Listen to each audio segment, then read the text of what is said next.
This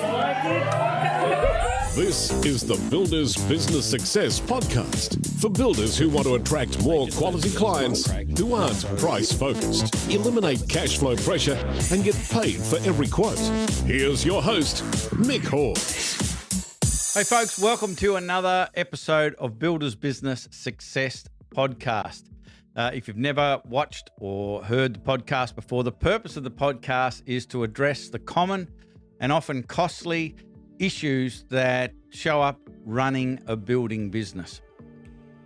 Much of that pain, much of that inconvenience, much of that frustration, unfortunately, depending on which way you look at it, or fortunately, comes from the systems, the approach, the processes, the mindset, the belief of the building business owner.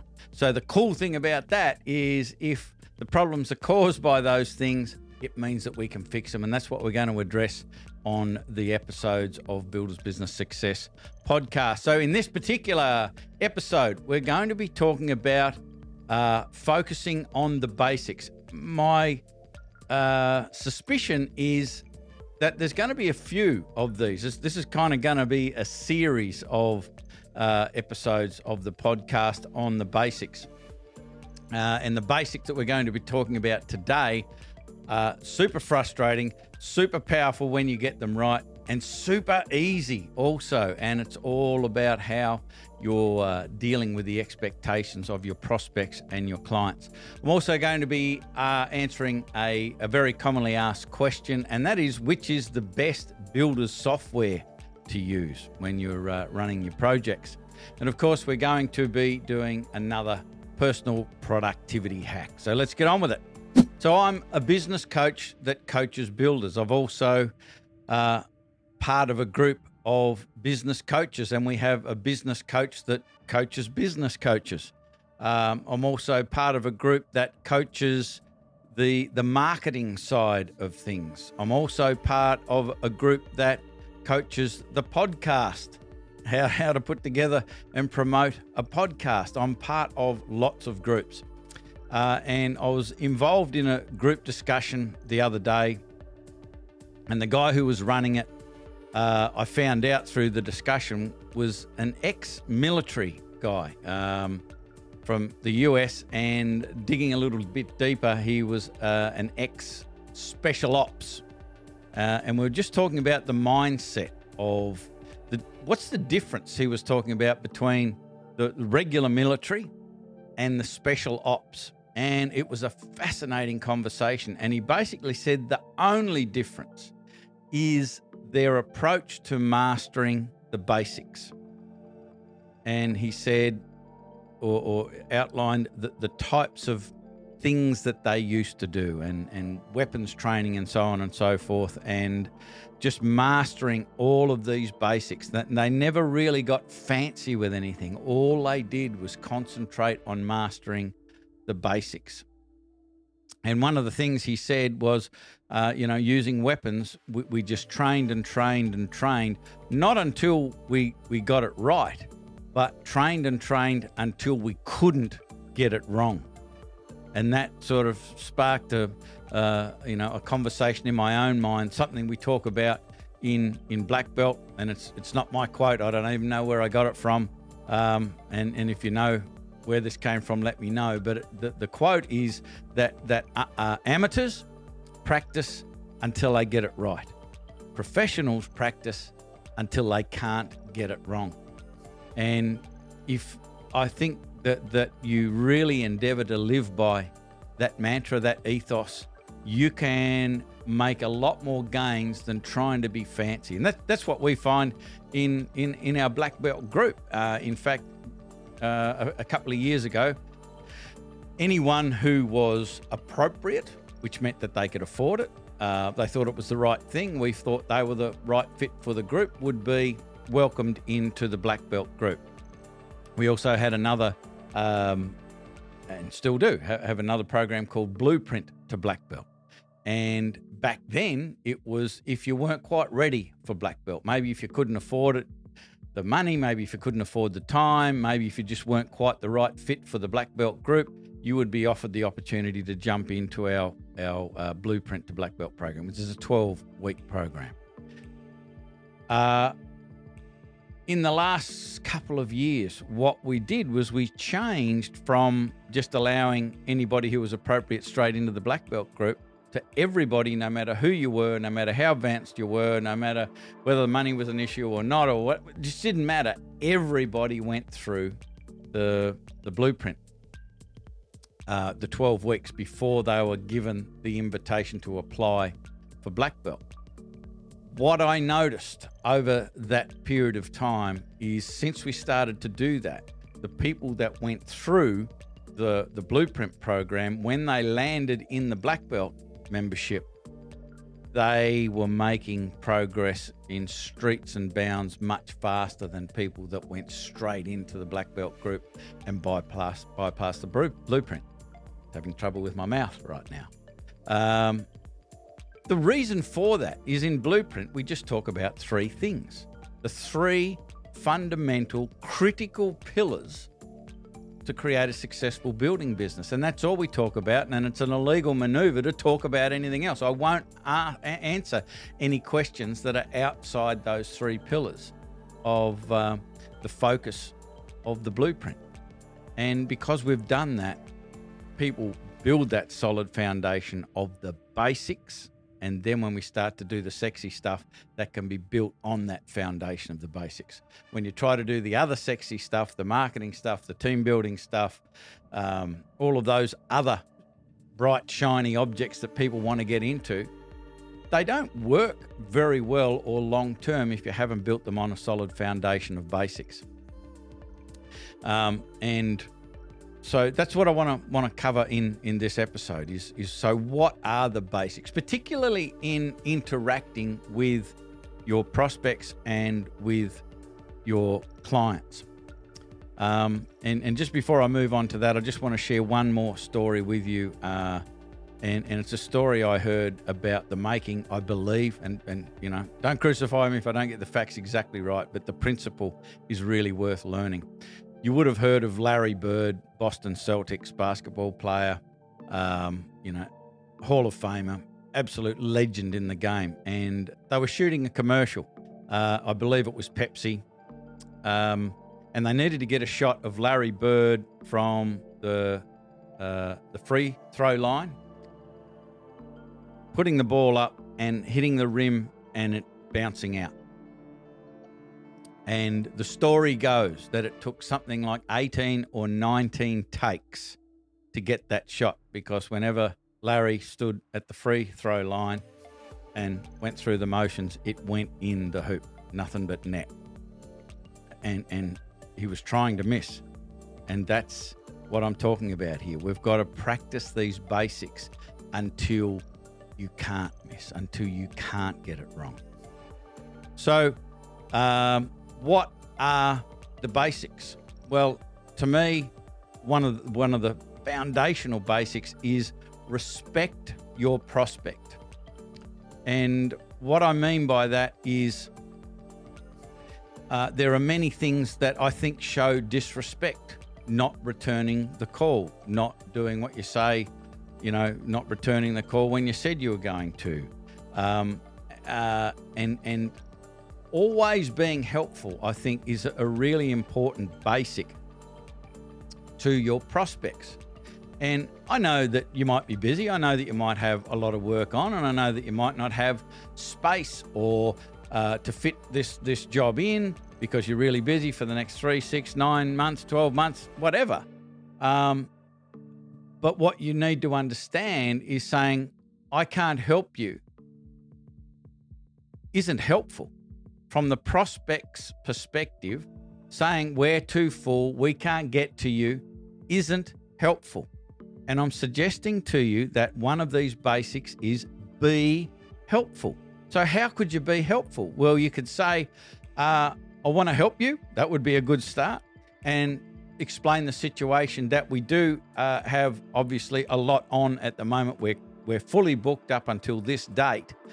And so if it needs to be done before that date. Like if you're prepared to wait, we can certainly help you out. But if you need this done now, I've got a list of 3 other guys that I can give you their phone numbers. Obviously, I can't vouch for the quality. I'm not going to do that, but I've heard really good things about these guys. So there's this guy, here's his number, this guy, here's his number, and this guy, here's his number. That is being helpful. That is being respectful to your prospect. And it takes perhaps an extra 30 seconds on the phone to get off the phone and have your prospect not think that you were really unhelpful and start talking smack about you to the next person who'll stand still long enough to listen. And start to degrade your reputation. You want to build your reputation. Your reputation is out of your hands, by the way. Your reputation is in the hands of everybody else. So all you can do is do your best to do the right things, to give people reasons to talk positively about you instead of negatively. So respect the prospect, always be helpful. Now, here's a super basic. Guys, ladies, gentlemen, get organized. It's not rocket science. The amount of builders that I speak to that don't have any sort of planning tool or philosophy or system or process is staggering. It doesn't take that much to start to get organized. Start to have a diary system. Start to build a plan every day. Start to put priorities on the actions in your plan based on the goals that you want to achieve. Like, that is super 101 basic level stuff. Very few builders that I speak to even do those basic sorts of things. The benefit and the beneficiary of getting organized with some of those basic ideas is you. You will feel more in control. You will get more of the important things done. You will waste less time. You will feel less frustrated. So one of those basics is get organized. Another one, which kind of flows on from the get organized, is be on time. You would not believe how many people complain about all of the trades, not just builders, all of the trades in the building industry for being late, not returning calls at all, not returning calls when they said they were going to, not showing up when they said they were going to. And because the builder or the tradesperson is busy and working hard, they seem to think that it is the prospects or the client's duty to understand. Well, no, it's not. It is your duty to be on time or communicate a fair and reasonable reason as to why you're not going to be in a fair and reasonable time prior. Not ringing up 10 minutes after you're meant to be there and say, hey, we're going to be late. You know you're going to be late a long time before that, so give people the courtesy. People will understand if you call, if you apologize, and give them the courtesy of a good reason. Not just that we got caught up, we're busy or whatever. You've got to give an appropriate reason. That will happen far, far less if you go back one step and get organized. Start to learn to plan and prioritize and think about it. It's just every day you need to invest some time in creating a really high quality prioritized plan. It will change your life. It will change your business for sure and certain. Here's a basic, and I can't believe this still happens so much. Show up. I can't tell you how many times we have a conversation in our Builders Business Black Belt Momentum call. And we have that every day. We have an hour a day. Our Black Belt members get together on Zoom and we share wins, we share lessons, and we ask questions. And it pains me to tell you that more often than you'd think, somebody says, got a bit of a win, got this job. Reason I got the job was because I was the only one who showed up. I was the only one who returned the call. And what pains me beyond belief, folks, is that the clients or the prospects are saying this to our black belt members, that I can't believe how many builders I called and they didn't even return my call, or they said they'd come out and they didn't come out. And we're giving you the job because you rose above. Like, give me strength, folks. How can showing up when you said you were going to show up be rising above? Shouldn't that just be the basic bottom entry level expectation? If someone leaves you a message, shouldn't it just be the basic 101 entry level expectation that you reply in some way? Show up, be on time, get organised, respect your prospects, be helpful. They are the basics. If you start to master those basics, I promise you, you will stand above the crowd like you wouldn't believe, just by mastering those simple basics. I don't think that they're anything special. I think they are the basic expectations that all of your prospects and clients have. And it is amazing how far ahead of the group you seem just by standing by those basics. Okay, Q&A time. One of the common conversations we have in the Builders Business Success Forum, that's our free closed Facebook group for builders only. If you're not a member, search for it in Facebook, hit the join button, come in and join the conversation. It's a question that's asked a lot. There's quite a bit of discussion. Even in Black Belt right now, there's a small subgroup formed within Black Belt that have chosen a particular software, and that subgroup tend to like it, so they're talking to the manufacturer of that software and getting some training as a group, and they're sharing all of their approaches to it, and they all love it. And so here's the answer to the question, to cut to the chase. No such thing. There is no such thing as the best software for a builder to use. The software that I just referred to then, and I'm not going to mention any names in this answer or in this Q&A, but that particular software, the people that are learning and implementing it absolutely love it. We had a conversation just yesterday where another one of our group members had been using that software and just pulled out of it because they didn't like it at all. It didn't do what they wanted. And then there are other members in the group that use, 2 or 3 different types or brands of builders software. Everybody has a complaint about something. There doesn't seem to be a builder's software that does absolutely everything. And, there are things that some of them will speak to Xero, your accounting package, and some others, and some don't at all, and some have portals for your client and some don't, and some have great estimating parts to it and some don't. So my answer to the question is do this. List what you need. So have a list of what you need.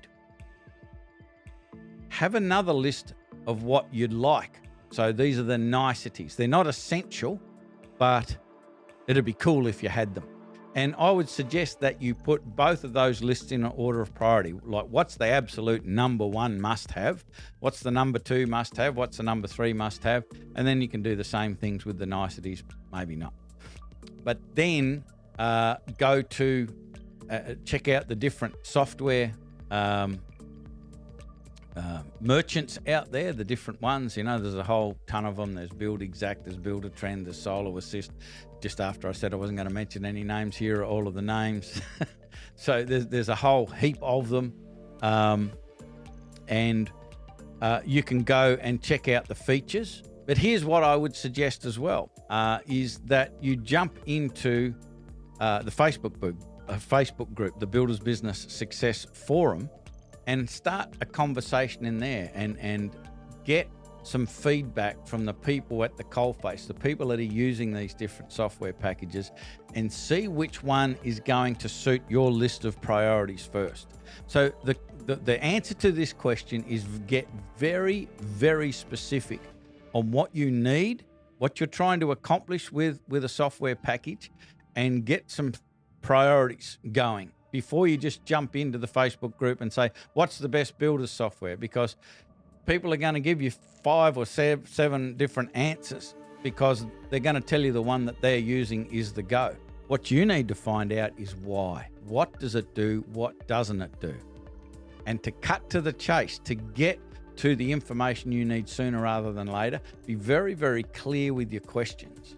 Does it do this? Does it do that? And so your questions need to be based around what you have identified as your priorities of the needs.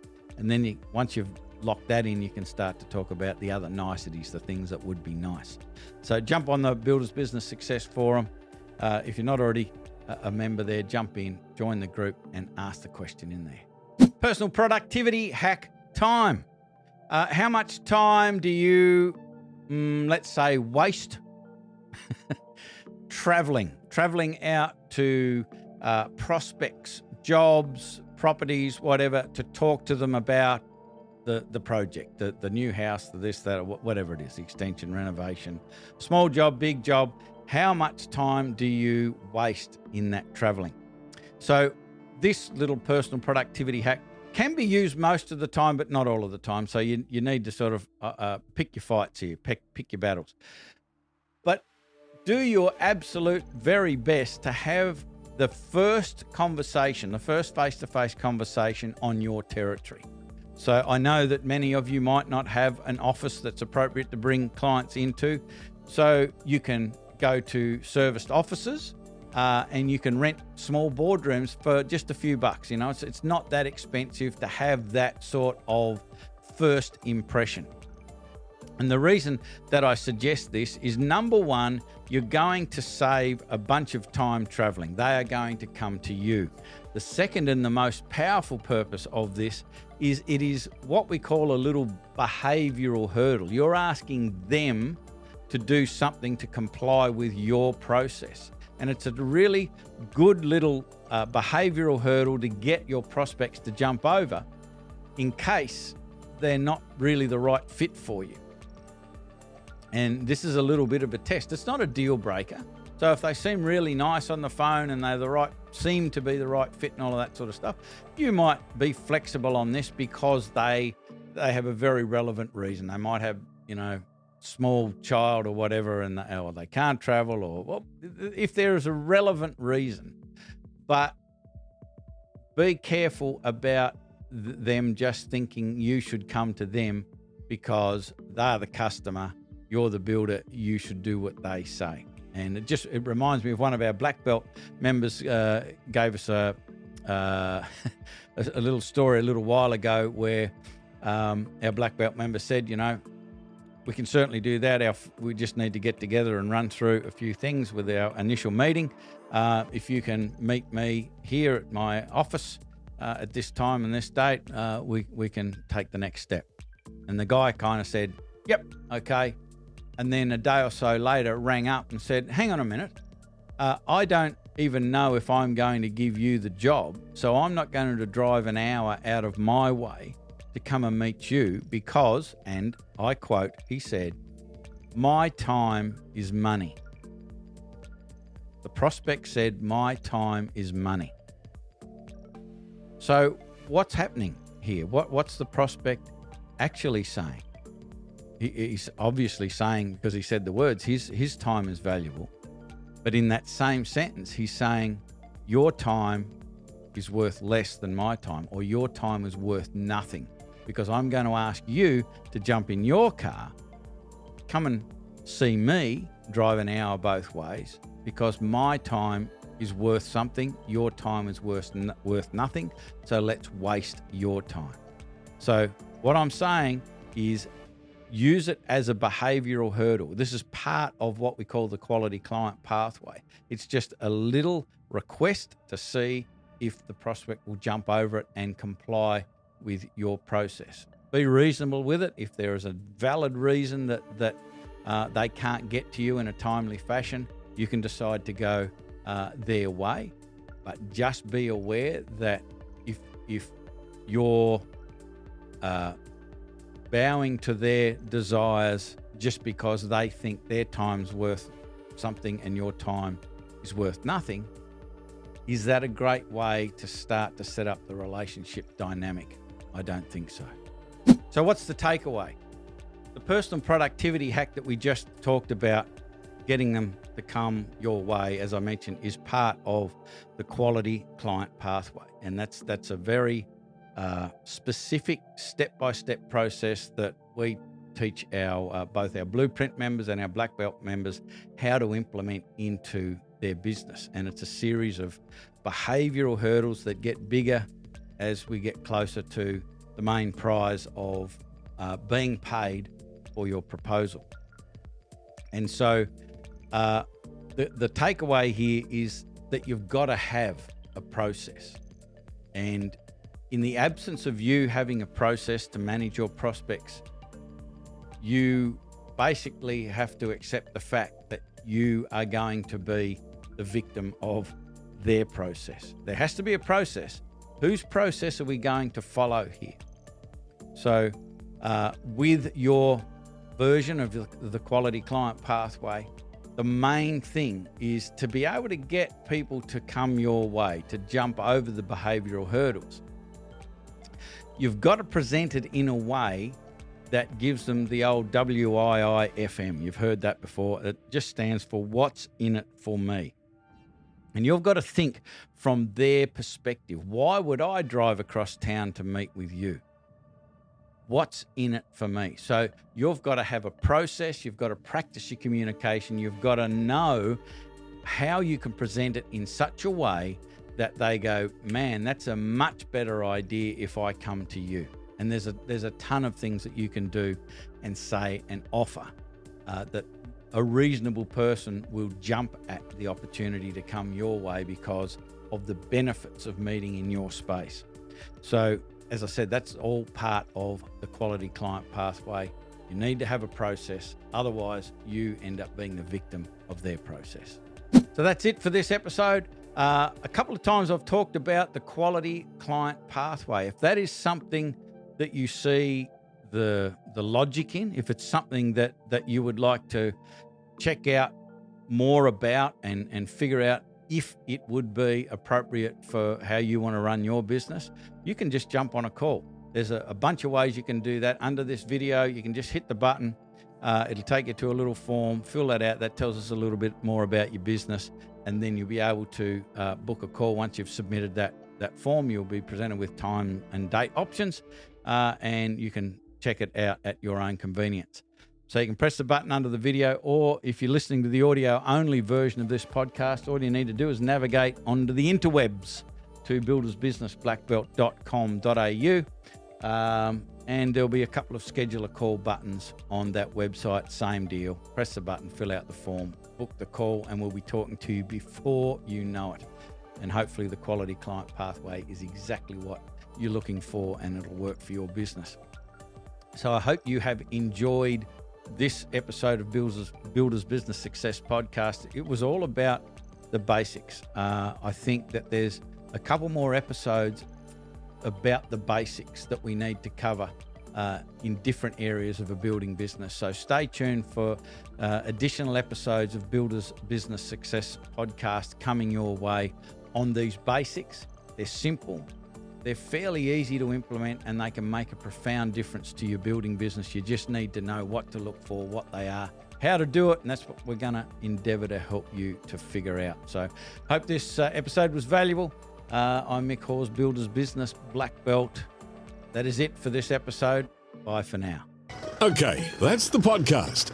If you have a question or want to know how Mick can help with your building business, email your request to mick@buildersbusinessblackbelt.com.au. Do it now.